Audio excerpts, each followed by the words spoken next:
Good evening and welcome to Doctors on Call.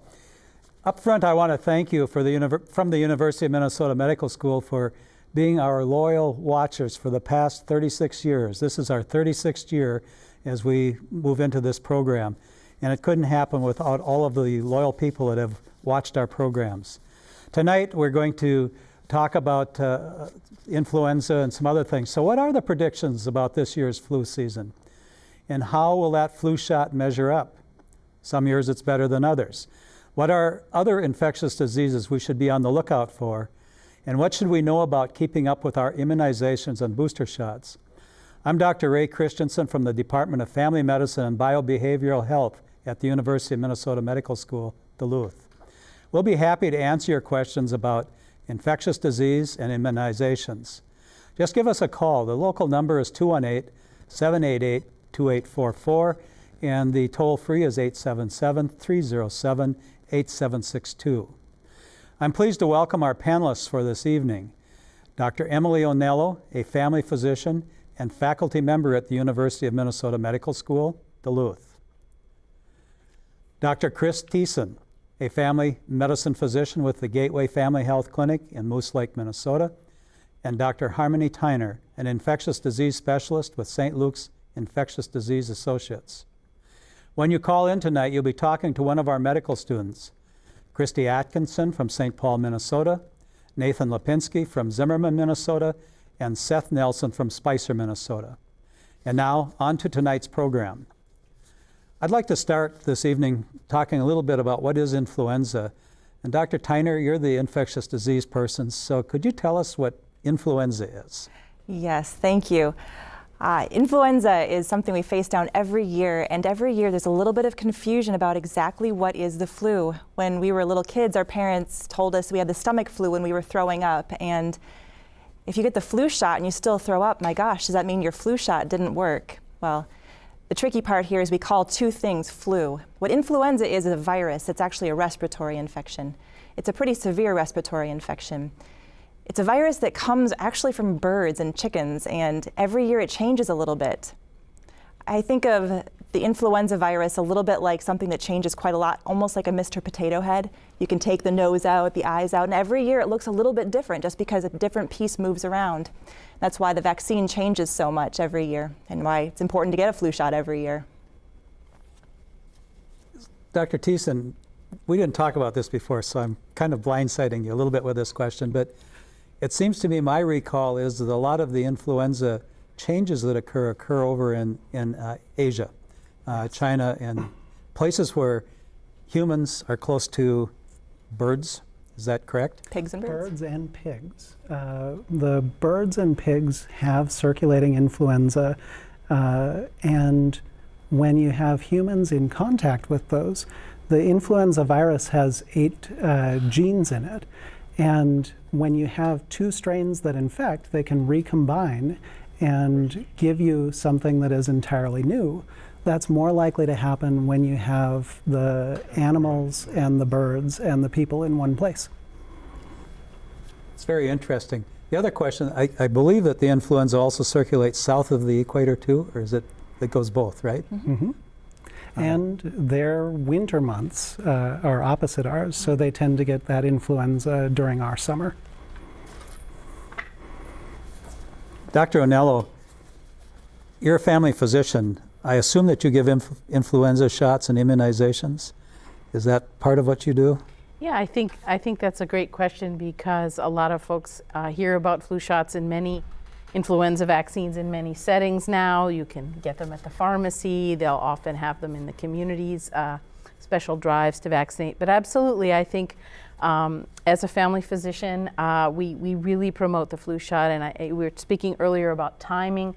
The idea of the timing in the fall is so that you're getting that vaccine in time before sort of our peak season when we anticipate flu to arrive sort of January, February in the northern hemisphere anyway, and so that your body has time to protect itself and have an immune protective response to the vaccination. So how does that immunity work? Dr. Tyner, maybe this comes down to your A little bit. Maybe, I guess I'd have to ask an immunologist for all the really fine details, but really, when you're exposed to any infection, it takes your body about 2 weeks to respond to the things that cause it to provide protection. So it takes about 2 weeks for that protection to form, and it's a pretty complex process of exposure leading to kind of reaction to that exposure, and then finally developing antibodies against that particular virus. So when should we get a flu shot? Great question. At least 2 weeks before the flu season starts. But the big question is, when is that? Well, this year, we can never really predict it, but it's usually sometime between December and February. And we actually know there's been a case in Michigan this year so far. There's been a couple of cases down south. Not a lot yet, but it's enough to say, gosh, we should probably be getting that sooner than later. I wouldn't wait. I'd do it as soon as possible. Who knows, maybe in 2 weeks we'll have an early flu season. So for a little more controversy, Chris, how long does a flu shot last? So we know that people who got the Spanish flu in 1918 were still immune to that type of virus in the 60s. So your body will actually remember that.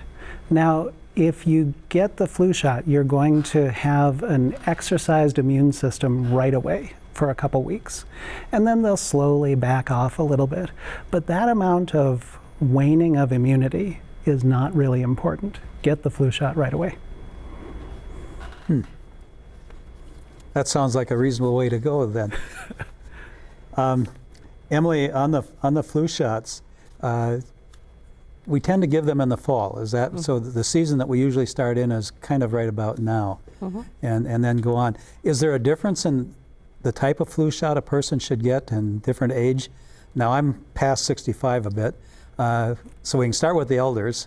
I know that there's one for elders. Is there more than one, or? Yeah, that's really an interesting question, and we were speaking about that a little bit earlier, that yes, there are different types, and I believe essentially for your audience that the formulation for the more mature patient is sort of an extra strength, if you will. Thank you. So like a double espresso instead of single Four-time espresso, I think. So in this yeah, case, yeah. And so I think you would want to talk to your physician. Does it hurt worse?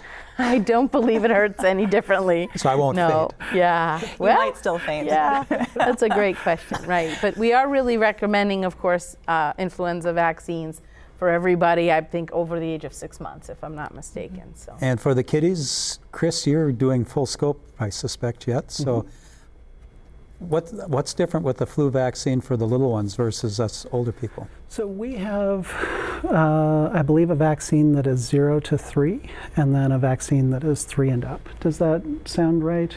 I'm mostly adult. I Yeah. appreciate your knowledge on children. And we, at least our clinic, they're all preservative-free. I think most places are going with that because there were concerns about preservatives, even though those have not been shown to be a problem.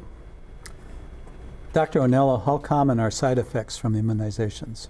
Oh, it's a super question. I think that, in most people's minds, our minds tend to go to the worst and often extremely rare side effects that can be serious neurologic problems or seizures.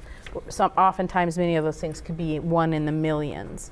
But I think, and I tell my patients this, when you have a little bit of a side effect from a vaccine, a little bit achy, a little bit flu-like symptom, I like to remind them that those are indications that your immune system is responding to the vaccination. It's getting revved up. So I think majority of people will be just fine, maybe a little site soreness where they had the injection. But if they have a few days of a little bit of discomfort, I think that's evidence that things are working and not to be concerned. So another question has to do with, can I get overloaded with immunizations? Can I get too many in one day? How does that work? Chris, you're out there in that active practice area. So there are some rules about how we give vaccinations, and clinics will have that information and follow those rules. Those rules are set up because we know that when they do clinical trials, they set up those rules because they think it might make a difference, not because we really know that there's a problem. The immunizations that we give people have very specific things to look at, and it's kind of like at the post office, the 10 most wanted. If you go out on the street and you see 1,000 people in a day, you don't care about most of them, but those 10 most wanted, if you saw one of those, you would want to know that. And the vaccines are very specific. They have just a few things in them. The estimate that I saw for encountering things like the influenza, bacteria, viruses, mold, fungus, spores, was that you get about 10,000 exposures in a day. Even the things that we eat, your immune system monitors those. And in an immunization, you might get 4. Your immune system can handle that. So another question, Harmony, is should I trust the CDC schedule? For adults or for Immunizations. children? Well, we'll stay with adults. Adults, thank you. Out of kindness, I'm yes. mostly adult. I do, actually. There are a couple of vaccines they recommend for people as you age and as you get older. Some of them are for boosting, so like the zoster vaccine, people who've had chickenpox should get the zoster vaccine. It kind of reminds your body that the chickenpox virus is still hanging out in there, and it can decrease the risk of having post-herpetic neuralgia, or a very painful complication of having zoster. It can also reduce how likely it is you'll get zoster. Not to 0, but it will reduce it. And the pneumonia shots, they recommend the zoster shot over age 60. And then the pneumonia shot we recommend over age 65. And I do think those are really good recommendations. And when we say pneumonia shot, Yes. there are 2 pneumonia vaccines for over are. 65 now. And you should get one, and then the next year you should get the other one. So what's the order? The 13, then the 23. So it does matter. It does. I'm sorry, it does. Good. So then the next question is, in the past, before the 13 came along, there was a tendency about every 10 years to do a booster. Yeah, our knowledge of that has changed a little bit. So even before age 65, we do recommend some people get a pneumonia shot, and those people are people who have lung disease already, COPD or asthma, or have problems with their immune system or other chronic diseases. If you have questions about your chronic disease, if that's something that applies to you, I do recommend having talk to your doctor to see if that applies to you. But then you should get those pneumonia shots before age 65, and then a booster after age 65. Very confusing, but So there's a reason for it. any one of you can jump in on this question, but there appears to be a change in the immune system starting about age 65 also. Is that correct? Seems that way. Everybody's different. And it gets less responsive?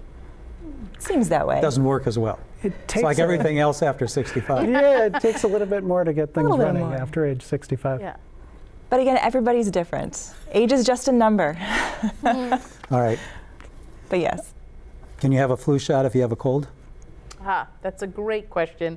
I think it comes up a lot with the pediatric population, right? It's time for the routine vaccinations, or as you mentioned, Dr. Christensen, the flu shot. There's general recommendations from the Centers for Disease Control, and generally a mild illness, and I'm defining a cold as mild, no temperatures above 101 degrees Fahrenheit, little bit of sniffles, I would say yes. If someone is significantly ill, the concern is that sort of, in my mind, their immune system is busy fighting that and may not prompt an adequate response to the vaccine. So in my mind, I think colds can be pretty miserable. I don't want to downplay that, but if you're not having fevers or you're able to sort of function, eat and drink, you could get your flu shot, yes. It may be prudent to give it a few more days so you're feeling your best if you're too tired to go out and get it. But yes, I would say so. So now it's that time for that question. What's the difference between influenza A and B? So influenza A. They're both in the immunization, aren't they? They are. They are. There's 3 strains of influenza A and 1 strain of B. Well, Or did they increase it to 2 4 and now? 2 in the Oh. 4-valent, and then it's 2 and that's 1 what it in is. the 3-valent, I think. Thank you. I don't know. Maybe it's different this year. Yeah. It's some combination of A and B. Yeah. The influenza A tends to be a bit worse, and influenza B maybe a little bit easier. Both of them can be very bad, and you can in fact have both at the same time, which is really nasty. So you primary care docs, is there a treatment besides just the shot for influenza? Yes. Does it work? Yeah. What do you use? We want to make sure that you get it within about 24 hours of getting sick. So if you get a really high fever and dry cough and you think you might have influenza, you should go in and get it checked out. What's it? We usually use oseltamivir. It's a medication that blocks one of the ways that influenza gets into your body. And it tends to help quite a bit. Works for A and B. Yes. Mm-hmm. How can we predict how bad the flu season will be? Say it's bad in Australia now. Is that going to cross up here? Do we know? Oh boy. You look at me Well, like I should know. There's some things You may not that have answers. Just Yeah. there's some things that help us predict. So they have to choose the vaccines for the influenza somewhere around February and March so that people can actually grow the vaccines and make it work. So if they see some sort of big change in influenza circulating between then and now, you might say that we could be in trouble. It might be that influenza looks different. Now, if you get a flu shot and you don't get that exact same influenza, you're still going to have partial immunity, and it's going to be better than having no immunity. You're not going to get as sick as you would. There's also, every so often, influenza will have a major strain change where it shifts from looking like Mr. Potato Head to Mrs. Potato Head. And that's something where the immunity doesn't carry over as well. And we had that back in 2009 when they had, what they call it, H1N1 swine flu. There were a couple different It was things. the bird flu epidemic. Yeah. Yeah. And so at that time, we really rushed to try and get immunizations to everybody. And it kind of came through right when the immunizations were coming. Yeah. Just to kind of tag on to that, because it brings up a really good point, if we do get the vaccination right, and let's say that you get exposed to that vaccine, you can still become infected with that virus, but your disease might be much, much milder. One thing that we like to stress with the flu vaccine is that it's about 50% effective at preventing the infection itself, but it's much better, closer to 80% effective at preventing you from dying from the influenza virus. So even if you still get influenza, you might experience it as a cold rather than a deadly illness. So, when should we get flu shots then, Emily? It should be right now, right? I think so. I think, there's the two extremes I would answer on that. It's certainly good to jump in. I think the flu shot clinics are just starting right around the timing of this program. But we also will give them late. Often the limiting factor is the clinics have run out or they're done. But protection is good. And if you're a procrastinator and it's into January, I would still recommend that you get it.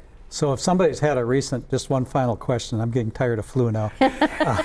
If somebody's had a recent upper respiratory infection and it's, quotes, possibly flu, you still get a flu shot? Yes, Ooh. because you could have had A and get B. You could get a different one They of don't cover A each or other? B. If you get A one year, you can still get B, and it's no fun. All right, let's go to pneumonia. We had a little bit of a opening on that earlier. There's 2 pneumonia shots. How is it determined what those shots are like? What's the difference between the old traditional Pneumovax and the Prevnar 13? great question. I'm so glad you asked. The pneumonia shot is a wonderful shot. So one thing I want to clarify is the name. When we talk about pneumonia, we think of an infection of the lung, and that can really be any bacteria or virus getting into the lung and causing an infection there. We think pneumonia shot, we think, oh, I'm good, never have a pneumonia again. But in reality, the pneumonia shot is called pneumonia shot because it's against a bacteria called strep pneumonia, very cleverly named.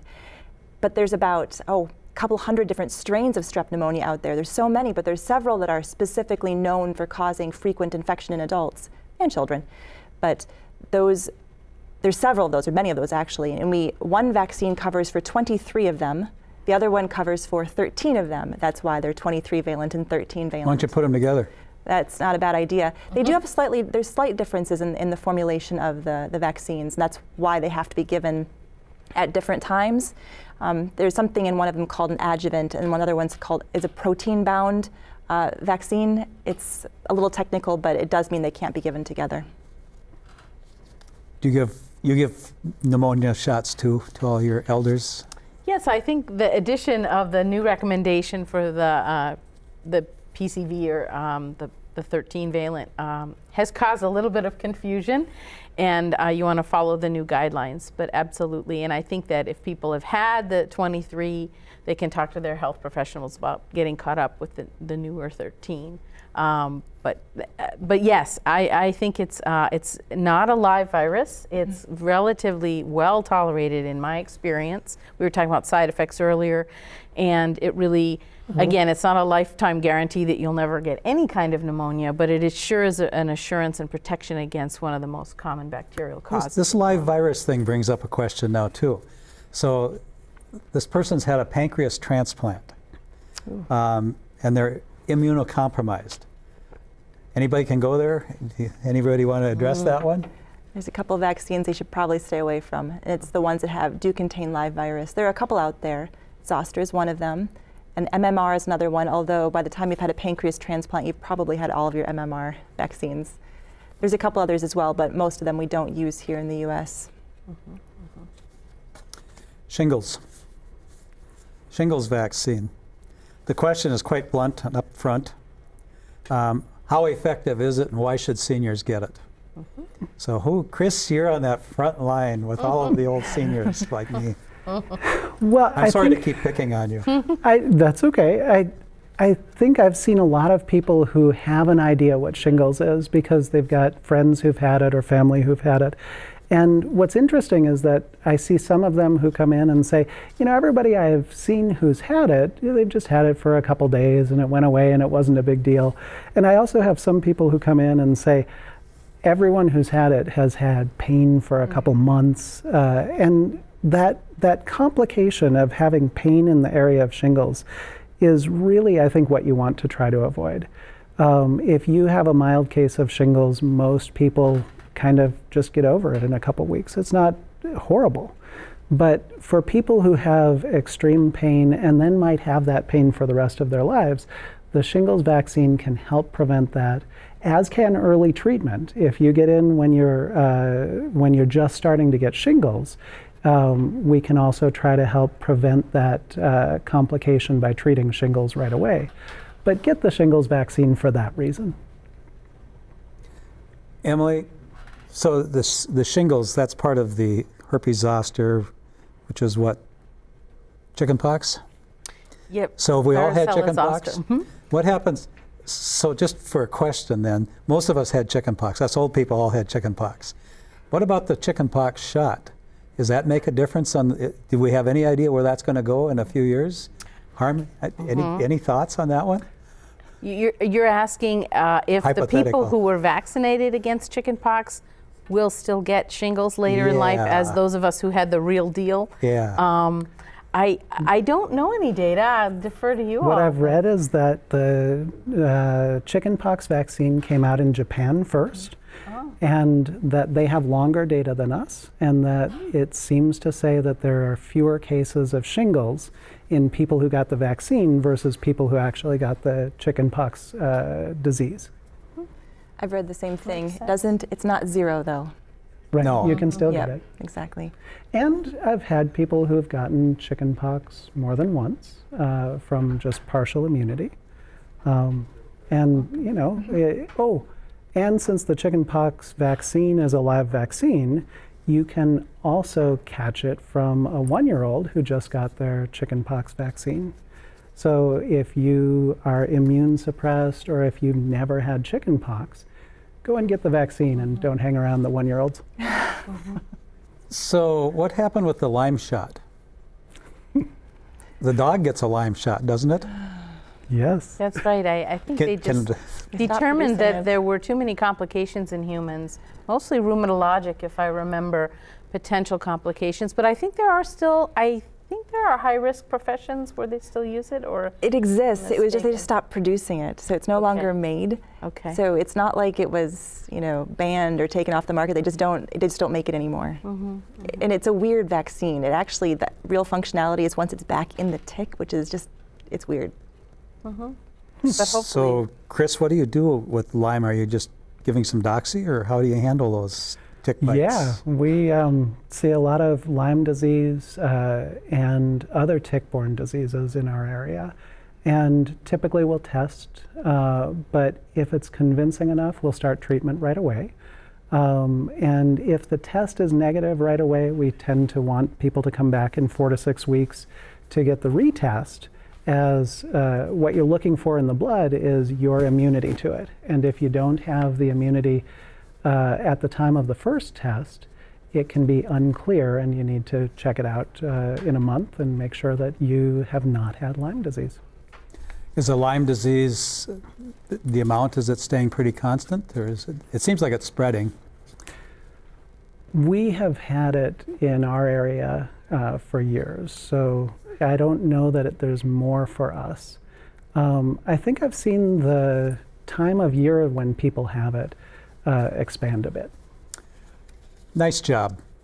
Great discussion. I want to thank our panelists this evening, Dr. Emily Onello, Dr. Chris Thiessen, Dr. Harmony Tyner, and our medical student phone volunteers, Christy Atkinson, Nathan Lipinski, and Seth Nelson. Please join Dr. Alan Johns next week for a program on arthritis. On his panel will be Dr. Ryan Harden, Dr. Shane Maxwell, and Dr. Paul Sanford. Thank you so much for watching. Welcome to our 36th year. Have a great evening.